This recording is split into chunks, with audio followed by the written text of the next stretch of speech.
ट्रांसमाइनेस। ट्रांसमाइनेस ये full form है, इसको दूसरे नाम से भी जानते हैं एएसटी, एस्पार्टेड अमाइनो ट्रांसफरेज। दूसरा हमारा एंजाइम है यहाँ पे एसजीपीटी। एसजीपीटी का फुल फॉर्म क्या है? Serum glutamic pyruvic transaminase. इसको दूसरे नाम से जानते हैं एएलटी अमाइनो ट्रांस अमाइनेस, ठीक है, alanine amino alanine trans aminase के नाम से। तो दो आपको एंजाइम है एसजीपीटी और एसजीओटी, इनके बारे में समझिएगा, ये लीवर से ही बनते हैं। पर मैं आपको 2 मिनट आपको कुछ चीज समझाना चाहता हूँ।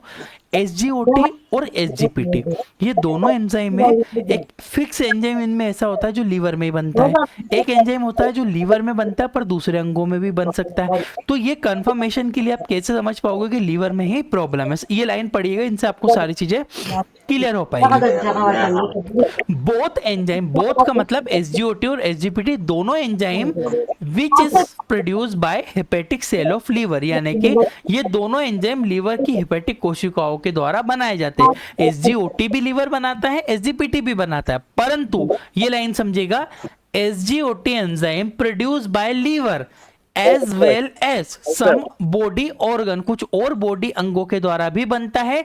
सो it is not specific for liver disease, but SGPT is specific because it is only produce by liver. अब मैं आपको हिंदी में एक्सप्लेन करूंगा तो आपको ज्यादा बेटर ये चीज समझ में आ पाएगी। यहाँ पे एसजीओटी एंजाइम लीवर के साथ साथ दूसरे अंगों के द्वारा भी बनाया जाता है। सबसे पहली लाइन तो मैंने क्या बोली, एसजीओटी मतलब ऊपर वाला जो सीरम ग्लूटामिक ऑक्सिलो एसिटिक ट्रांसअमाइनेस जो एंजाइम है लीवर के द्वारा तो बनता है, परंतु दूसरे अंगों से भी बनता है, जैसे कि हार्ट से बना या अदर अंगों से बन रहा है एसजीओटी। इसमें लिखा है एसजीओटी एंजाइम लीवर के साथ साथ दूसरे अंगों से भी बनाया जाता है, इसलिए यह है कि लीवर की बीमारियों के लिए विशिष्ट नहीं होता है, जबकि एसजीपीटी नीचे वाला एसजीपीटी केवल और केवल लीवर के द्वारा बनता है, इसीलिए यह लीवर की बीमारियों के लिए विशिष्ट होता है। इसका मतलब मैंने क्या बोला है कि भैया एसजीओटी एंजाइम अगर बढ़ रहा है, केवल एसजीओटी बढ़ रहा है, तो आप ये नहीं कह सकते हो कि हाँ मैं श्योर हूं लीवर में ही प्रॉब्लम है, ऐसा नहीं हो सकता है। अगर आपके दोनों एंजाइम बढ़ रहे हैं इसका मतलब कंफर्म है कि भैया लीवर में ही प्रॉब्लम है, ठीक है। क्यों? क्योंकि एसजीओटी लीवर से बनता है पर दूसरे अंगों से भी बनता है भैया, तो आप कैसे बोल दोगे कि लीवर में प्रॉब्लम होने की वजह से एसजीओटी बढ़ रहा है? अगर आपका एसजीपीटी अगर बढ़ रहा है तो हाँ श्योर है कि भैया लीवर में ही प्रॉब्लम है। क्लियर है? तो दोनों पॉइंट याद रखना, आपको रिपोर्ट पढ़ने में और उसको समझने में बहुत डिफरेंट होता है गाइस, पढ़ना और समझना बहुत अलग चीज होती है। तो एसजीओटी एसजीपीटी दोनों अगर बढ़ेंगे तो लीवर में कंफर्मेशन प्रॉब्लम है, केवल एक एंजाइम के बढ़ने से आप ये नहीं कह सकते हो कि लीवर में इश्यू है, फिर आपको सब अदर टेस्ट परफॉर्म करने पड़ते हैं। आगे बढ़ता हूं मैं नॉर्मल रेंज के ऊपर। एसजीओटी की जो सामान्य मात्रा रक्त में होती है 15 से 40 यूनिट पर लीटर तक होती है, एसजीपीटी की 10 से 50 यूनिट पर लीटर। अब आप बोलोगे सर हमने तो बहुत सारी रिपोर्ट ऐसी देखी जिनमें नॉर्मल वैल्यू अलग लिखी हुई है। बिल्कुल अलग का मतलब है कि लेबोरेटरी टू लेबोरेटरी वेरी कर सकता है, क्योंकि उनके स्टैंडर्ड अलग होते हैं, कौन सी मेथड से परफॉर्म हो रहा है। अलग का मतलब इनमें पॉइंट, बिल्कुल पॉइंट में चेंजेस आ सकता है। 0.1 है तो उसका 0.2 हो सकता है, किसी का 0.5 हो सकता है, इससे ज्यादा अंतर नहीं आता है किसी भी लैब के वेरिएशन में। हाई लेवल के सिम्टम्स, यानी कि मरीज के शरीर में एसजीओटी एसजीपीटी की मात्रा बढ़ रही है तो क्या सिम्टम आपको देखने को मिलेंगे? एब्डोमिनल पेन, इसमें एक सिम्टम सबसे पहले ऐड करूंगा, मुंह सूखना। अगर लीवर में ही प्रॉब्लम है और मुंह अगर बहुत ज्यादा सूख रहा है, एसजीओटी एसजीपीटी ज्यादा आ रहा है, आप ये कंफर्म कर सकते हो बिल्कुल लीवर में कोई ना कोई इंफेक्शन हुआ है, मुंह सूखता है पेशेंट का बहुत ज्यादा। लो एपेप्टाइट, भूख कम हो जाना, ड्राई माउथ, मुंह का सूखना, मैंने अभी बताया आपको। जॉन्डिस, पीलिया हो सकता है मरीज को, नोजिया, वोमिटिंग, जी घबराना, उल्टियां होना, पेट भरा भरा रहना, पेट फूला रहना, ये आपको सिम्टम्स देखने को मिलेंगे एसजीओटी एसजीपीटी के बढ़ने पर। बट इसके कॉजेस क्या है, कारण क्या है, क्यों आपका एसजीओटी एसजीपीटी बढ़ रहा है? तो लीवर फैटी लीवर, यानी कि लीवर में चर्बी जमा हो गई है, फैटी लीवर के कारण भी ये प्रॉब्लम होती है। मोर एल्कोहल, अगर कोई बहुत ज्यादा अल्कोहल, शराब वगैरह पी रहा है, अल्कोहल का सेवन कर रहा है, तब भी उसमें प्रॉब्लम होती है, लीवर का एंजाइम्स बढ़ जाते हैं। ड्रग हाई डोज मतलब क्या है, देखिएगा ड्रग्स मतलब जो एस्प्रिन वगैरह जो दवाइयाँ लेता है या फिर और जो दवाइयाँ आती है, इनकी ज़्यादा डोज लेने पे, लंबे समय तक डोजेस लेने पर, हाई डोजेस पे आपको सिम्टम देखने को ये प्रॉब्लम हो सकती है कि एसजीओटी एसजीपीटी बढ़ गया है मरीज का, ठीक है। तो मरीज आएगा तो आपको हिस्ट्री में इंक्लूड करना है कि आप पहले से कोई दवाइयाँ तो नहीं खा रहे हो, पूछना पड़ता है पेशेंट को हिस्ट्री में। हार्ट डैमेज की वजह से भी आपका बढ़ सकता है, ठीक है। इसके अलावा bile duct obstruction, bile duct में रुकावट, अगर किसी बाइल डक्ट में अगर कोई रुकावट ऑब्स्ट्रक्शन हो तब भी हो सकता है। हेपेटाइटिस, हेपेटाइटिस होने पर जॉन्डिस, पीलिया सबसे सीवियर कंडीशन होती है और पीलिया होने पर एसजीओटी एसजीपीटी 99% केसेस में बढ़ता ही है पेशेंट का। बाकी 1% कुछ केसेस आ सकते हैं जिनमें एसजीओटी एसजीपीटी नॉर्मल है, बट जॉन्डिस होने पर एसजीओटी एसजीपीटी का लेवल बॉडी में ज्यादा आता है। तो फैटी लीवर, अल्कोहल की वजह से हाई ड्रग की dose, heart damage, bile duct में कोई ऑब्स्ट्रक्शन हो गया, रुकावट हो गई, हेपेटाइटिस हो गया, जॉन्डिस या पीलिया हो गया, इन कंडीशन में आपको देखने को मिलेगा। आगे बढ़ता हूं।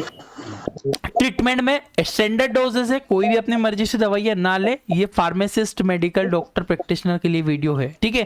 कंटेंट की बात करो, यूडिलिव टेबलेट में आर्सोडियोक्सी कोलिक एसिड पाया जाता है। अगर इसके डोजेस की बात करूं, 300 mg बीडी दिन में 2 बार 5 दिनों तक पेशेंट को ये प्रिस्क्राइब की जाती है। 5 दिनों तक पेशेंट को देना है अगर हाई डोज आ रहा हो तो, ठीक है।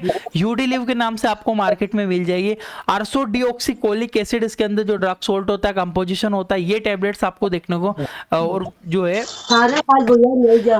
ये आपको देखने को मिलेगा, ठीक है। यूडिलिव के नाम से मार्केट में सबसे फेमस ब्रांड है, इजीली आपको हर एक मेडिकल स्टोर पे अवेलेबल हो जाती है। तो आर्सोडियोक्सिकोलिक एसिड डोजेस याद रखना 300 mg बीडी। आगे बढ़ता हूं, यूडिलिव के बाद लीव 52। गाइस ये देखिएगा आयुर्वेदिक सिरप है, बट लीवर के लिए बिल्कुल इफेक्टिव है, बहुत ज्यादा इफेक्टिव है, अच्छा असर दिखाती है। 5 ml बीडी दिन में आपको 2 बार, बीडी का मतलब है 2 बार, 7 दिनों तक पेशेंट ये ले सकता है, या 7 दिनों से भी ज्यादा ले सकता है, या एक शीशी पेशेंट पूरी ले सकता है, पूरी पी सकता है। पर डोजेस यही रहेंगे, 5 ml बीडी दिन में 2 बार, सुबह और शाम को पेशेंट लेगा तो उसको काफी अच्छा लीवर में एसजीओटी एसजीपीटी लेवल कम देखने को मिलेंगे, सिम्टम्स कम होंगे उसके, और बहुत अच्छा इफेक्ट देती है लीव 52 सिरप, हिमालय कंपनी के थ्रू फॉर्म होती है। आगे बढ़ता हूं, एक आता है नॉरफ्लॉक्सासिन एंटीबायोटिक। बिल्कुल ये नॉरफ्लॉक्सासिन जो है काफी इफेक्टिव है एसजीओटी एसजीपीटी लेवल को कम करने के लिए, इन्फेक्शन को ट्रीट करने के लिए।